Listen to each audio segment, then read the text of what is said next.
Good morning students, how are you? I hope you all are fine. So we have completed section B. There were two topics. First one was letter writing. So we have done the format and example of informal letter, and the second one was notice writing. Yesterday we have studied about notice writing. Today we are going to start with a new topic, that is punctuation. So let's start.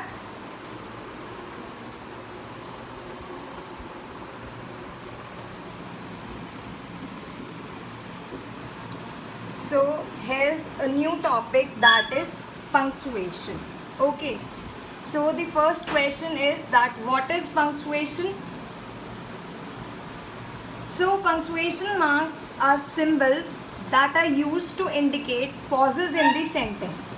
Fine, if there is no punctuation mark, then it would be really difficult for us to understand a paragraph, since we cannot understand where the pauses are. So they play a very important role. So punctuation marks are symbols that are used to indicate pauses in the sentences. They make the sentences easy to read and their meaning clear. As I've told you, if we are not using punctuation marks, then it will be really difficult for us to understand the context.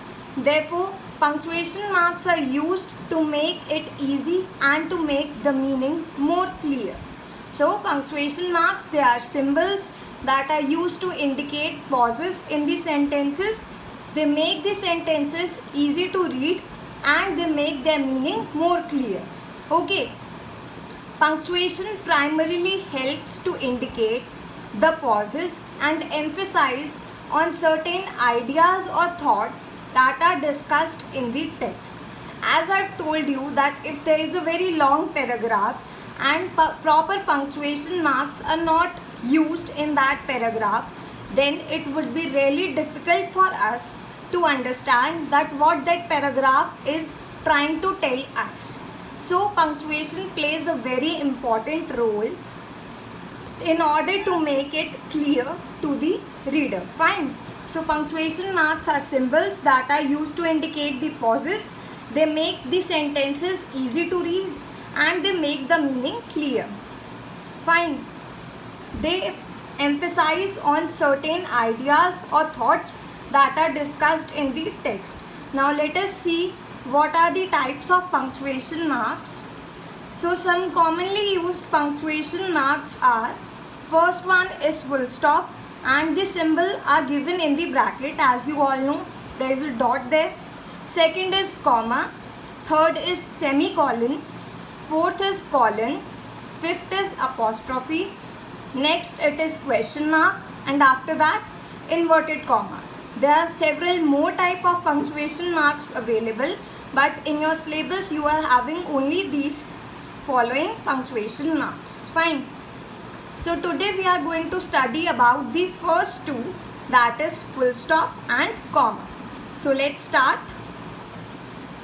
The first one is full stop.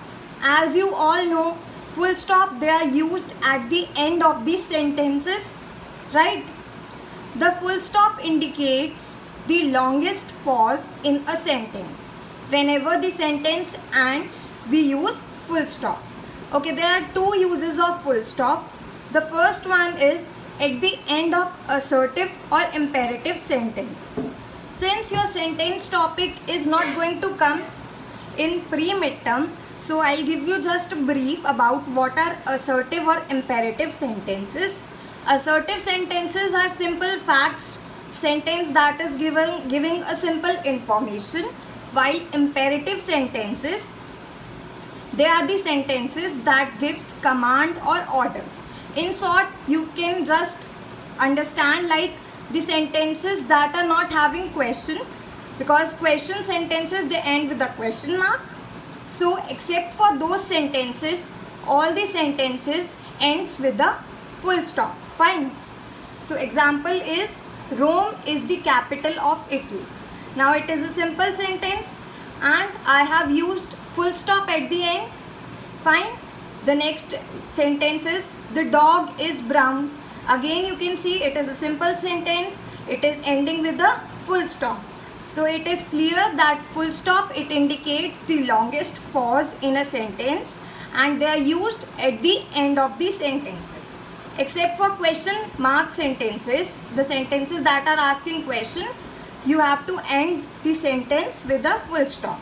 Next is after an abbreviation. Fine. Like MA, PhD, they are the name of degrees.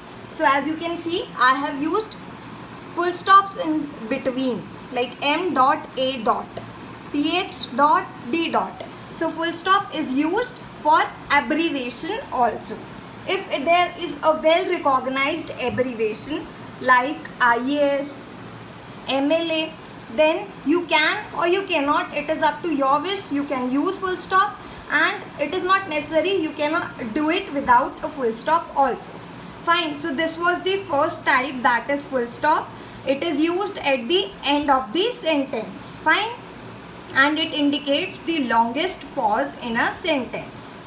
Okay. So now let us study the second one, that is comma. Now comma is having a number of uses, but here we are going to discuss some main uses of comma. Fine. The comma indicates the shortest pause in a sentence. As I've told you here, the full stop, it indicates the longest pause in a sentence, and comma, it indicates the shortest pause in a sentence. Basically, it is used to separate words in a list. Fine. Like you can see, he is wise, kind, thoughtful and generous. There are several words that are showing his quality. So I have differentiated them by using comma. Like he is wise, comma, kind, comma, thoughtful and generous. If the sentence would be he is wise, he is kind, he is thoughtful and he is generous, then also you have to put a comma after all these words. Like he is wise, comma, he is kind, comma, he is thoughtful and he is generous. Fine. Like next sentence, I bought carrot, potato and beans. Again you can see there are number of words. I have separated these words by using comma. Fine. So I hope it is clear that comma, it indicates the shortest pause and it is used to separate words in a list. If there are number of words, then we used to separate all the words by using the symbol comma. Fine. It is used to separate date and year also. For example, as you can see, April 26, 1996. I have separated the date and year. Like August 15, 1950. Again, as you can see, I have separated the date and the year. We can use commas for salutation also. Like after dear son, right, we have seen in the letter dear son, comma, dear father, comma. We can also use them after the subscription like yours sincerely, comma, yours lovingly, comma. They are used after the expression like well, in fact, however, therefore. These are some of the words after which we use comma. Well, in fact, therefore and however. So it is clear that comma, it indicates the shortest pause and it is used to separate words in a list. Like as you can see, there were several words. I have separated them by using comma. It is used to separate date and year also. Okay. So that's only what we are going to do today. Rest of the symbols we are going to discuss tomorrow. Rest of the punctuation marks. Fine. So in classwork you are having two questions. The first one is, what are punctuation marks?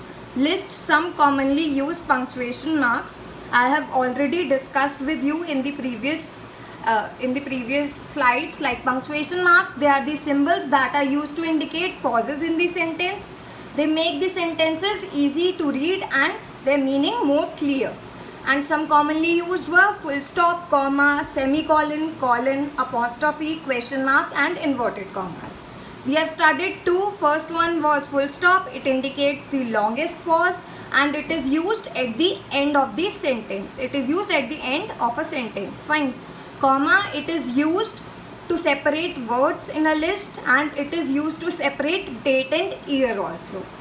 The next one is you have to rewrite the sentences with commas and full stop. These are the 5 sentences which you need to rewrite in your notebook. Okay.